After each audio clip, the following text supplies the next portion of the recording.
ধন্যবাদ জানাচ্ছি রসুলপুর সমাজ কল্যাণ সংগঠনের যে আজকে এই রামেরকান্দা মাঠে আমাদেরকে নিয়োগ দেওয়া হয়েছে পিচ রিপোর্টিং এর জন্য। তো দেখতেছি পিচে কি অবস্থা, কি কন্ডিশন। ভাই পিচের কন্ডিশনটা দেখতেছি, পিচের যে মনে হয় 2 দিন যাবত বৃষ্টি হয়েছে, মানে পিচটা একটু ভিজা আছে। জি ভাই। তো রোদ যত বাড়বে পিচটা তত টান টান হবে। জি ভাই। তখন ব্যাটিং উইকেট হয়ে যাবে মনে হয়। কিন্তু আমার মনে হয় কি ভাই, ভাই মিডিয়াম পেসার যারা আছে এরা মনে ভালো বল করবে। এখানে স্পিনারও ভালো করবে না ঠিক আছে, কিন্তু আপনার মিডিয়াম পেসার যারা আছে না, কিন্তু এখানে বলটা একটু ভালো হবে। কারণটা কি জানেন? পিচ কিন্তু এখনো ভিজা আছে, গ্রাউন্ড এখনো ভিজা আছে। আর দ্বিতীয়ত আরেকটা জিনিস কি, এখানে এক্সট্রা পয়েন্ট পাবে কারা জানেন ভাই? যারা নাকি আগে ব্যাট করবে। আপনার কি মনে হয় ভাই?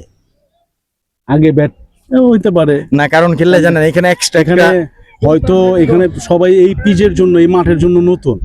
দেখা যাক কি হয়, ভালো স্কোর হলে তো ভালোই হবে। তারপর আনুমানিক কত হইতে পারে? এখন 8 ওভারের ম্যাচ হইলে 120-30 হইলে হয়তো ফাইটিং স্কোর হবে।